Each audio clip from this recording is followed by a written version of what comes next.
What would drive a man, seemingly harmless, to commit one of the most horrific serial killing sprees in American history? A man known for his kindness, his candy, and his generous nature. How could this facade mask the darkest of horrors? Dean Corll, the man who became known as the Candy Man, lived a life that most would have considered ordinary, even kind. But beneath the surface, he harbored a chilling secret, one that would lead to the abduction, torture, and murder of at least 29 young boys. Dean Arnold Corll's story begins in Fort Wayne, Indiana, on December 24, 1939. The firstborn of Mary Emma Robison and Arnold Edwin Corll, Dean's early years were shaped by parental conflict and eventual divorce.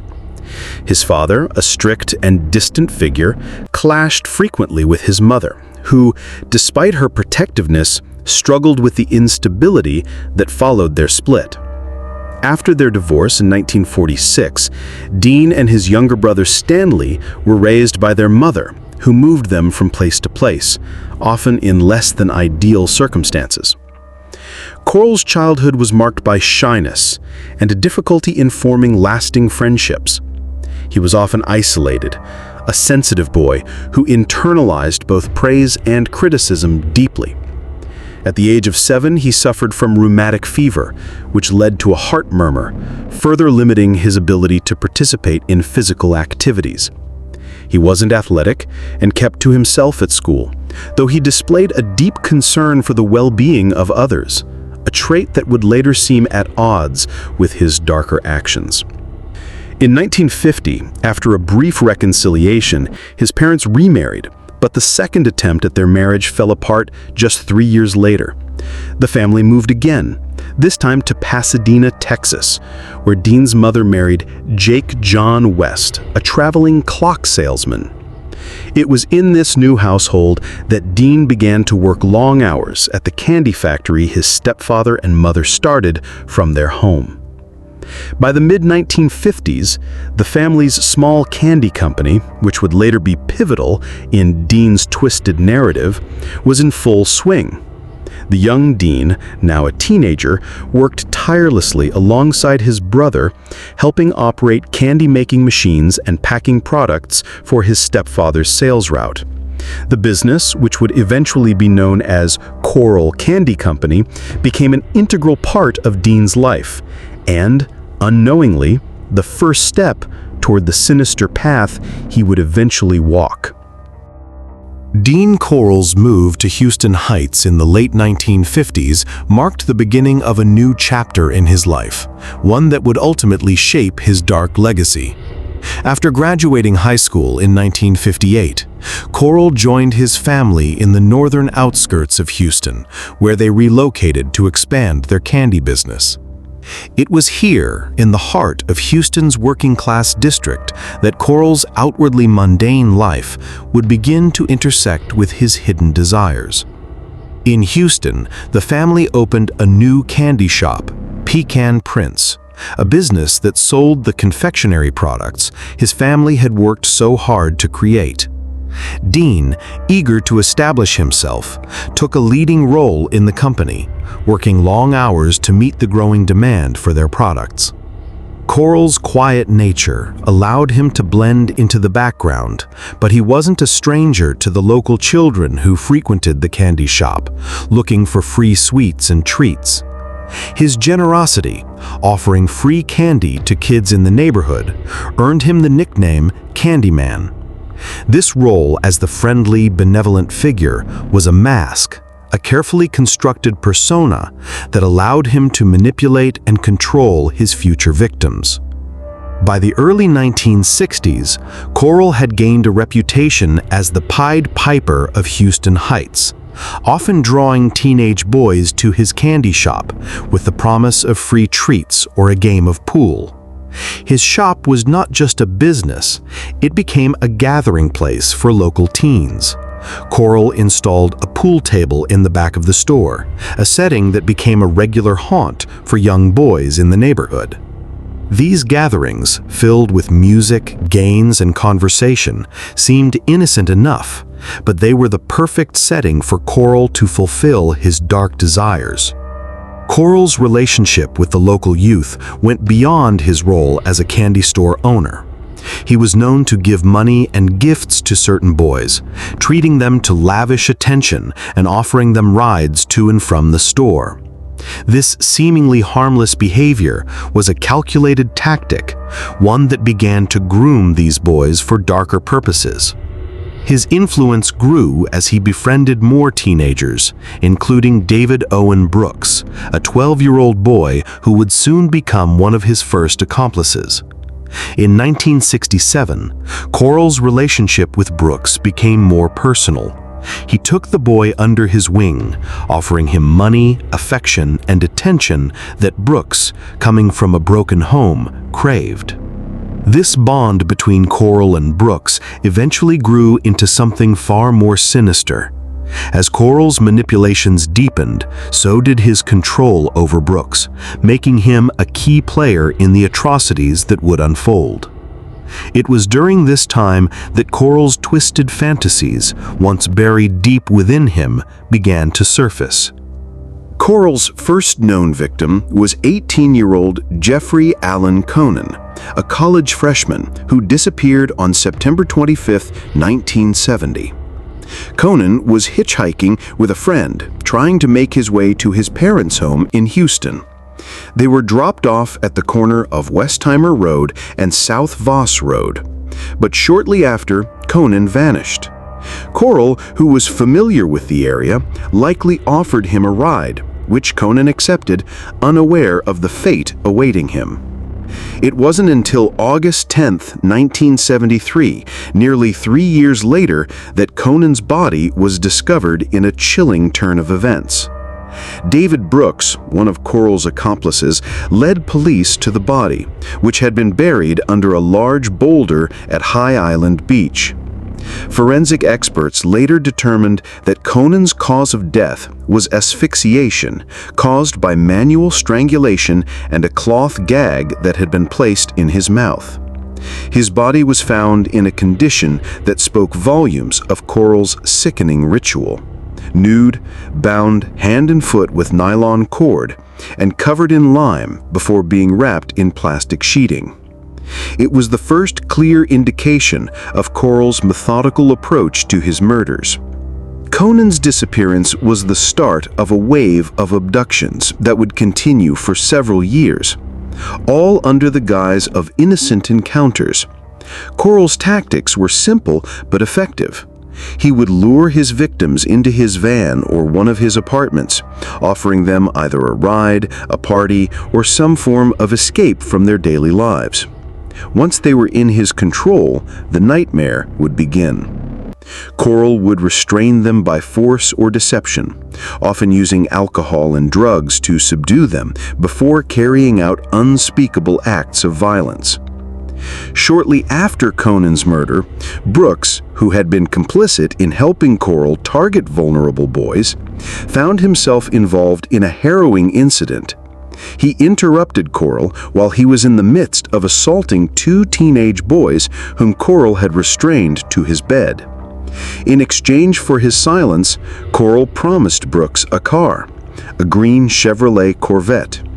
Brooks, already deeply entangled in Corll's manipulation, accepted the offer, unknowingly sealing his complicity in the gruesome crimes that would follow. At just 15 years old, Brooks had become a regular visitor at Corll's apartment, often given money and gifts in exchange for his silence and participation in Corll's twisted activities. It wasn't long before Corll made an offer that would seal Brooks's fate: $200 for every boy he could lure to Corll's home.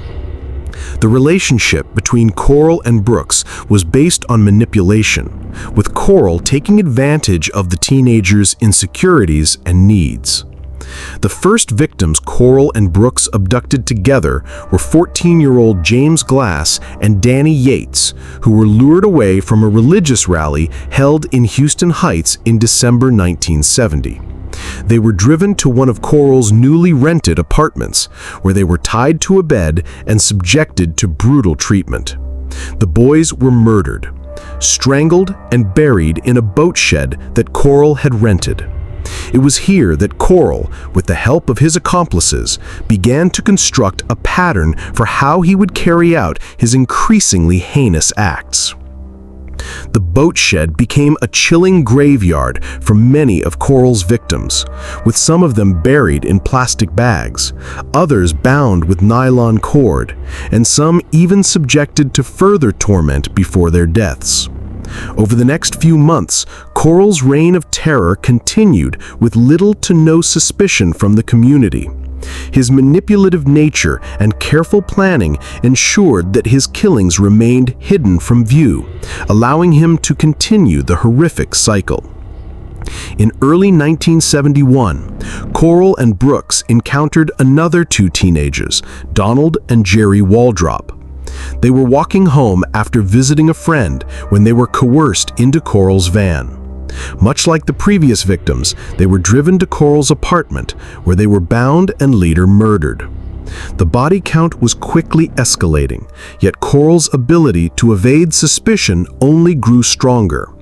By this time, the Houston community had no idea that these boys, their sons, and their friends were falling prey to a serial killer living among them. As the murders continued to pile up, it was clear that Corll's disturbing pattern was well established. He had perfected the art of luring victims, manipulating their trust, and then stripping away their humanity, leaving behind nothing but bodies buried in places like the boat shed, beaches, and remote locations.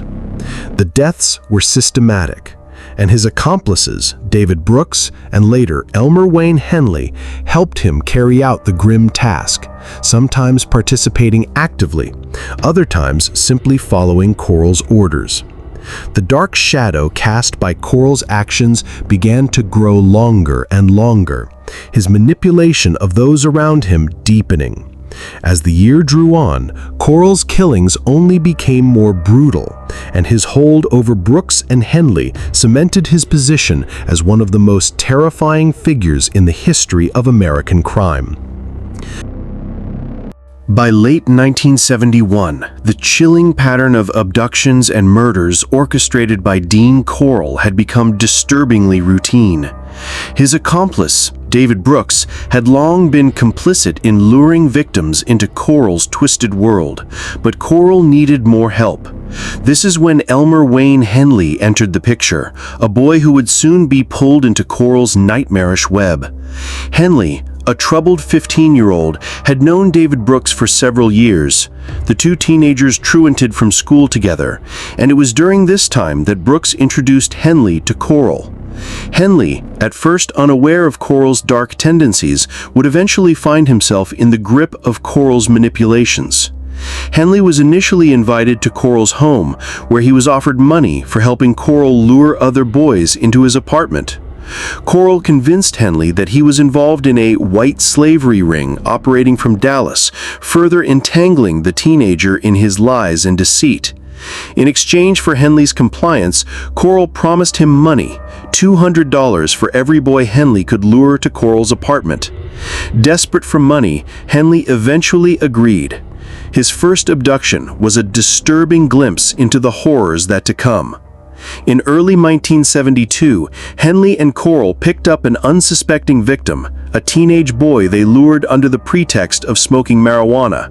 Once in Corll's apartment, Henley assisted in restraining the boy, and Corll took over the violent and horrific process. Henley's participation was not limited to passive assistance. He became an active part of the gruesome ritual. Despite his initial hesitation, Henley soon became fascinated with the violence. By the time Corll killed the first victim with Henley's assistance, Henley was already beginning to see Corll not just as a killer, but as a brother-like figure. The sense of camaraderie that Henley felt with Corll, who shared similar views on manipulation and control, began to overshadow any moral concerns Henley might have had. In the coming months, Henley's participation in the murders would escalate. As he became more involved in Corll's depravity, the line between victim and accomplice blurred. Henley, under Corll's control, would soon be complicit in taking the lives of several young men, forever cementing his role in one of the most terrifying criminal partnerships in history. The path to full involvement in the murders was set, and Henley would soon play a pivotal role in the horrific events that unfolded. Corll's power over Henley grew stronger with each passing day, and by the spring of 1972, Henley was no longer a mere accomplice. He was an active participant, directly responsible for the abduction and murder of numerous victims. As Elmer Wayne Henley grew more deeply involved in the atrocities Dean Corll was committing, the scope of their crimes expanded rapidly. The once isolated, sporadic killings became a well-oiled machine, with Corll orchestrating the abductions and Henley and Brooks helping lure more and more victims into their deadly trap. The pattern of abduction, abuse, and murder became more sophisticated, and with each victim, Corll's need for control grew stronger. In early 1972, Henley became fully entrenched in Corll's world of violence and manipulation. The murders, which had initially been carried out with a level of secrecy, became more frequent and more brutal. The three men, Corll, Brooks, and Henley, formed a disturbing team, each playing a role in luring, controlling, and ultimately disposing of the bodies. Henley's first full participation came with the murder of Frank Aguirre, a boy he knew from the neighborhood. Henley, under the false belief that Corll was involved in an illegal operation, helped lure Aguirre to Corll's apartment. Once inside, the terror began. Henley claimed that initially he did not fully understand Corll's intentions. However, as Corll and Brooks restrained Aguirre, Henley soon realized the horrifying truth. He was complicit in the torturous acts that followed: strangulation, sexual assault, and ultimately murder. Henley's feelings of doubt faded as Corll made it clear that this was the life they were leading, one of control, manipulation, and murder. Despite witnessing the grisly nature of the crime, Henley remained involved, driven by a mixture of fear, manipulation, and the promise of monetary rewards. Over the next few months, Henley would help Corll abduct and kill more victims. The murders grew more systematic, with Corll continuing to use his candy factory as a cover for his horrific acts. Henley's moral compass was steadily eroding, and the young teen who had once been a friend of the victims became one of the key players in Corll's deadly game. The victims continued to disappear, and each murder seemed to desensitize Henley further. By the middle of 1972, Henley had become one of Corll's most trusted accomplices. He wasn't just luring victims, he was actively participating in the torture and murders. The bodies, once hidden away in various locations like the boat shed, beaches, and secluded woods, began to pile up, leaving a trail of devastation behind them. As Corll's power over Henley grew, so did the complexity of their crimes. No longer were the murders isolated or accidental. Corll and Henley had created a disturbingly efficient operation, one that was both systematic and deeply entrenched in secrecy. By 1973, the reign of terror that Dean Corll had unleashed on the Houston area seemed unstoppable. The murders, carried out with chilling regularity, were becoming harder to conceal. Corll, aided by David Brooks and Elmer Wayne Henley, had claimed the lives of at least 29 young men and boys, each death more brutal than the last. The bodies were buried in various locations: boat sheds, beaches, and secluded forests. Each grave a grim testament to Corll's twisted control over his accomplices and victims. But the inevitable collapse was on the horizon. On August 8, 1973, it wasn't a police investigation that would bring Corll's killing spree to an end. It was one of his own accomplices. Elmer Wayne Henley, who had long been manipulated and controlled by Corll, made the life-altering decision to stop being a part of the madness. The catalyst for Henley's decision was the growing realization of the horror of what he had become involved in. Henley's internal conflict had reached its peak, and in a moment of desperate rebellion, he fatally shot Dean Corll. The event that led to Corll's death was not a spontaneous outburst of rage, but a culmination of Henley's growing unease. Henley, who had been forced into complicity through manipulation, fear, and the promise of money, had finally had enough. On the evening of August 8th, Corll and Henley had a confrontation. According to Henley, Corll had threatened him, claiming that Henley had grown too independent and was starting to question the murders. This was the final straw for Henley, who, in a desperate act of survival, shot Corll in the head. Henley then made the shocking decision to lead the police to the scene of the crimes. He confessed to the murders, taking the authorities to Corll's boat shed, where the bodies of the victims were buried. The discovery of these bodies was nothing short of horrifying. 29 bodies, each showing signs of torture and brutal treatment. Henley's confession revealed the full extent of Corll's reign of terror, including the details of his and Brooks's involvement in the crimes. Both Henley and Brooks were arrested and later sentenced to life imprisonment for their roles in the murders. The shocking death of Dean Corll marked the end of the Houston mass murders, but it raised even more chilling questions. How could a seemingly mild-mannered candy maker become one of America's most notorious serial killers? What pushed Henley to finally turn on Corll after so much time spent assisting in the murders? And perhaps most unsettling of all, how many more victims had Corll taken before the police even began to connect the dots? The discovery of the bodies and Henley's testimony rocked the Houston community to its core.